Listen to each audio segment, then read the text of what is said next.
Welcome to the Tour Coach Podcast. I'm Tony Ruggiero here, as I always am, your host, and you're joining in on what we are now having as the Tour Coach Minis. And those are little 10-minute conversations with myself or Jackson Court, who's going to be hosting some of this. These will be 10-minute conversations and musings from around the world of golf, from around our travels, our friends, our players, other coaches, to give you more Tour Coach, more Dew Sweeper content during the week. If you like what you hear on the podcast, you can always find more content as we're kind of spreading our wings, if you will, with Dew Sweepers TV on YouTube.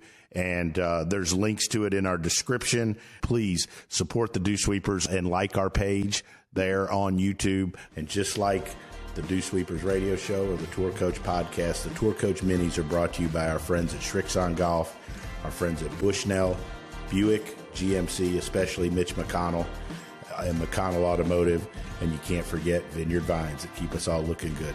So enjoy this episode of the Tour Coach Mini, and we're here with all the golf content you could ever want each and every week. Back with me, the legend Donald Cooper. Coop, how we doing? Doing great, Jackson. Doing great. Thanks for calling and letting me do this. Oh my gosh, it's my pleasure. Well, we had you on a little while ago talking about just the game of golf in general and your experience around some of the world's best players for decades. I'm curious, how do the pros actually improve? How does a pro improve? Well, Jackson, I believe the pros, their process of improving is you give a pro a little bit of confidence, and that's like a year's worth of practice, just that quick. And when they get confidence, I think they start resetting some goals and narrowing targets, not even like their targets on the golf course, as well as like an end target for some drill they're doing to get more flexible, narrowing that, increasing, what they do. They don't stop because they're getting better.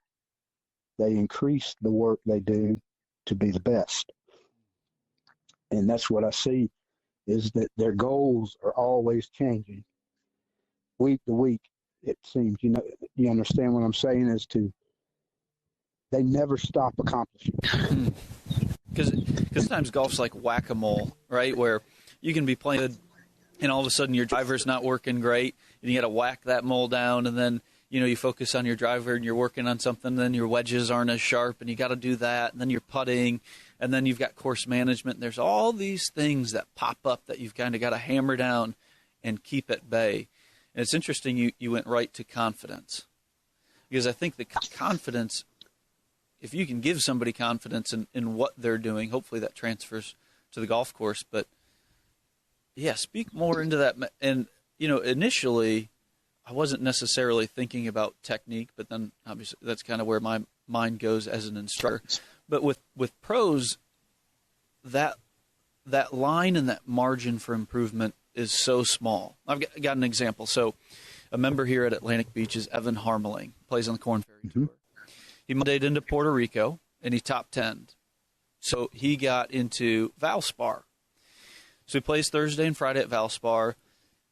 He finishes in the dark, so he's got 16, 17, and 18 to play Saturday morning, and he's at 1 over, and he knows the cut's probably at even, so he's got to make birdie on one of the last 3 holes to make the cut. And they are not easy. No.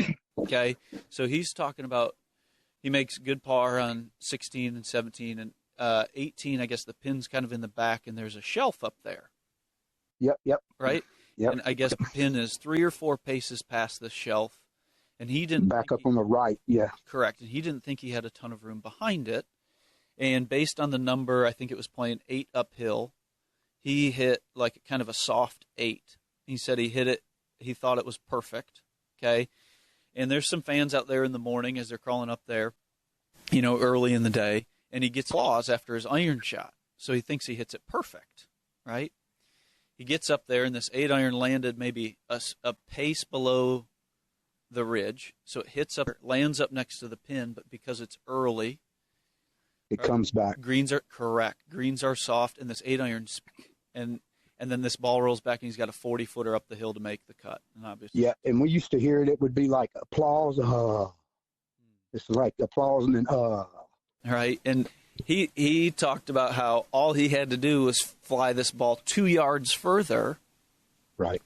And he's got, something up top. And that's where I think improving for the pros, that margin is very fine. And things on the golf course, with you being on the bag for people, is so finite because these players are the best and have unbelievable ball control.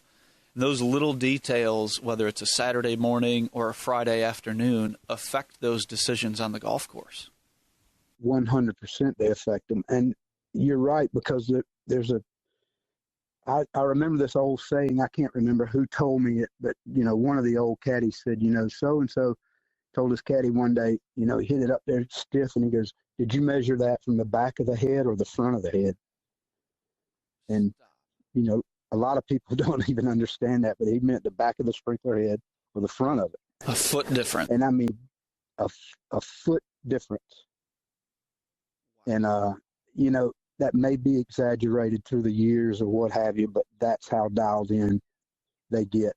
Like, you don't tell, when a pro's playing his best, 87 and 89 yard, that's a difference. That's a big difference, because their wedges are like instruments. I mean, they know exactly how far they go and how far they back up and how they respond on the ground. And it's like they have a string on it. But the way that they get that way is by staying on the range from 9 o'clock in the morning until, 3 o'clock in the afternoon, hitting just wedges. And that's, a couple of days a week. And then, maybe reduce it as the tournament gets closer. But still, they work on it every single day. And it's like, I don't know, it becomes like brushing your teeth. It's just what you do. It's what they do. And that's why it's not easy. Important out there, too. Correct. That's what makes our job important is, it matters, and a lot of people don't think that wind matters on short shots. And I think it matters probably a little bit more because it's higher in the air. And also they are so dialed in on the numbers that they pitch that ball at that, they need to know where the wind's at. Can you tell that story? I hope you remember it, but I will never forget you telling the story about number 8 at TPC, and you gave Lucas a different club based on the winds and the tides that you knew in the area. Do you remember that? Oh, yeah, it was and Lucas actually helped me learn this, was most of the courses in Florida, when the tide shifts, the wind shifts to east. That's on the east coast of Florida, not on the west coast. But when that tide shifts, the wind shifts. And he told me one day, hey, there goes that tide, because the wind had shifted. And I wrote it down in my yardage book, and I would pay attention all the time to the weather report when the tide was going to change. And then I'd look that day, I go, yes, it'd be on the 8th hole. So I know it's happening. And just want him to ask me, because I can't say anything if he doesn't ask. But he asked something about that wind. Felt like that wind. I said, yep, tide just changed. And it helped him a little bit, and that was about all I did good for him that day. But anyway, I helped him a little bit. But, yeah, it's just that stuff that you think your average golfer going to play it wherever on the East Coast down in Florida would watch the weather and get the tide change. I don't think they would, and that'd probably be a bogey. So, speaking into technique, you've been around, obviously, players with their coaches. When they are working on something in their motion, how do they improve that? Obviously, there's the fitness aspect to it and being able to move better. But have you seen trends, or have you seen differences in how players will practice to help them get better? Yeah, I've seen some changes. Do you recall this? There was a big PVC thing that polluted or littered golf courses all across the nation, that you lean the shaft on and swing, the swing plane it was called. And And you could even hear it because it had the fittings on it, and it'd be like, and you could just hear that all over golf courses. And if you stand behind that and watch somebody swing that, it does, keeping on the same plane, I'm sure you will teach to gain speed or what have you. But I think that now what's happening is the whole golf swing is taught and instructed by you guys, even from addressing, it starts with addressing the ball. It's just, I don't think golf used to be taught, like the backswing really wasn't taught a lot. It was mostly, from the top through. And now I just think that the whole swing has just been analyzed. They can tell you where your pressure points are bad, and you could work from daylight to dark every day and still not have everything covered. I mean, would you agree that there's a lot of things that you guys know about golf now because of the computer technology? Yeah, there's a ton, and that's speaking into the art of coaching. That's one of the things I've learned from Tony and Wayne and Hackett. Yes, all the guys I'm around. I think the best coaches are able to give information simple, that they can read it quickly. Because improvement, it's funny. I like it when players are impatient because they want to get better, and they want to get better now. Tomorrow, right? Today, yeah. Right. Like Bill Haas was like that to the max. If it didn't. Oh yes, if there was a poster child. Oh yeah, it wasn't going to work. It ain't it. Give me something different. Right. Which he was laughing on the inside. He was laughing like, "Ha ha ha!" Showed them. Right. And I think players will receive information differently. Right. Like we were just talking about this. Amelia Lewis will be on the pod. She shares a little bit about, we changed one idea of what she was trying to do with the sand in the bunker, and it revolutionized a couple of her shots. And it was really zero technique. But then there are guys that like a little bit of that. And then I think about people like Alex Noren, and you see him doing these extreme exaggerations and figuring out how those players connect with the information and then are able to connect it to the club and then able to connect it to the ball flight. I think that's the process for improvement. And yeah, I agree. Yeah. About your insight, because you've been around the best players, you've been around the best coaches, and I'm sure you've seen so many different angles of approach. That's where I'm trying to get your insight, Coop. Yeah, well, what I think it is like what I see on the range today is their instructors, coaches, whatever, are not like out there just filling their heads full of stuff, and because you guys do a bunch of work away from the golf course, and then once you get there, it's pretty simple what they're being taught. It's game time, and for them to do it, basically they're at work. When we a practice run on a Tuesday, we're at work, so they're at work. They've clocked in, and it's time to get after it. So I mean, I think it's more of it's like they have, somebody behind them with a whip, not letting them stop or let up.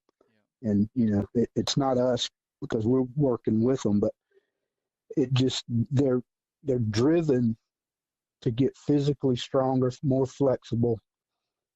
There's a competition between the players themselves in a sense. Like, they all watch Jakob Neiman swing the golf club. I don't care who you are. If you walk by that kid and he's hitting the driver, you're going to watch because it looks like he might get tangled up in the middle of his backswing. And I just think that they see that, like an older guy will see Neiman swing, and he's got the best in the world working for him, and he goes to his coach and says, I don't turn enough. You guys can help him now, no matter who they are, how old, how young.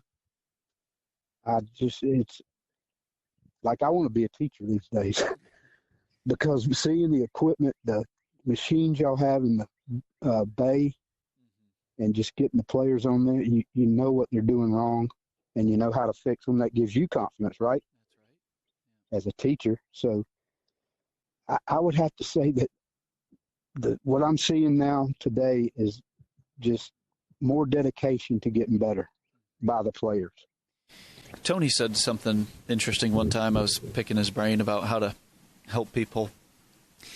And he had said, with your regular AM or maybe your beginner, entry-level player, it's important to teach them how to go through the ball, right? Get the face square and get them controlling their contact so that they've got some sort of predictability over where the golf ball's going. Right. And good players, he thinks the opposite. He thinks they already know how to go through the ball because they're good.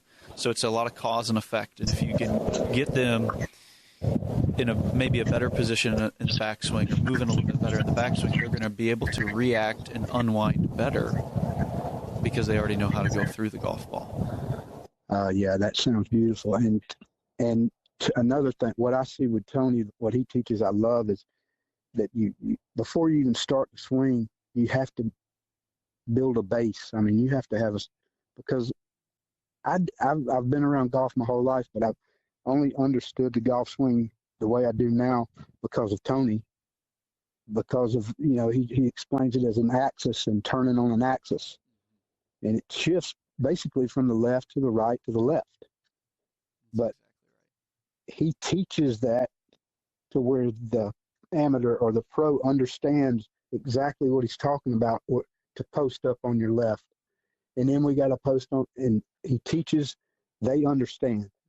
That's important too. And I see a lot of students or whatever get taught something they really don't understand, and they won't speak up and say, I don't understand what you're talking about. That's a good point. They've got that understanding and that picture. Coaches have to buy in and create, and the players have to buy in and deliver. Right on. That's exactly right. And I think you get a pro and a good teacher together just clicking, and they can do whatever they want to do. Hopefully. That's the goal, Coop.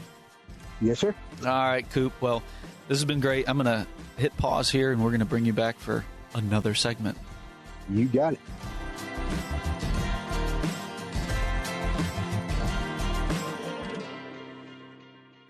Hi, this is Tony Ruggiero. And look, recently, several teachers I know and several players have had some scares with skin cancer.